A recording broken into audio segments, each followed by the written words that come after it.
Hierdie episode van Storytyd saam met Juffrou Blanche word geborg deur Kleuter en Baba Campus in Langenhoven Park.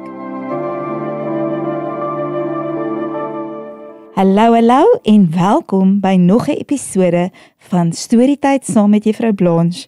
Vandag se storie se naam is Die Groot Nuus en dis geskryf deur Ruth Brown. Een warm namiddag het die boer en sy diere in die skuur gedut. Die enigste geluid was die gegons van 'n lui vlieg. Skielik hou die gegons op. Die vlieg het reg op die punt van boer se neus geland. Tissue, nies die boer so hard dat die vlieg tot daar bo binne in 'n spinnerak trek. Dit steur die spinnekop wat die vlieg vang.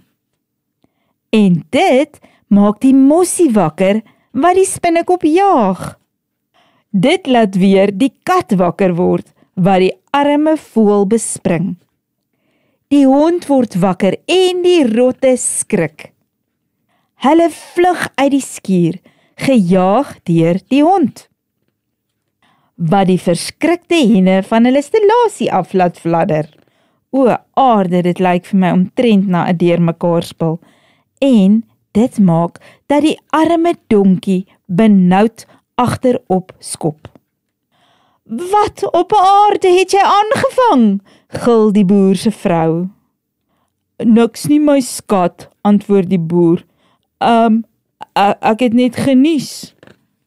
En so kan een groot nuus baie moeilikheid veroorsaak. Nou toe maters, ek hoop julle het die storie geniet. Hy was lekker kort vandag, maar volgende keer is dit dalk so bietjie langer. So tot 'n volgende keer, arrivare maatjies. Hierdie Storytyd saam met Juffrou Blanche was geborg deur Kleuter en Baba Campus in Langenhoven Park.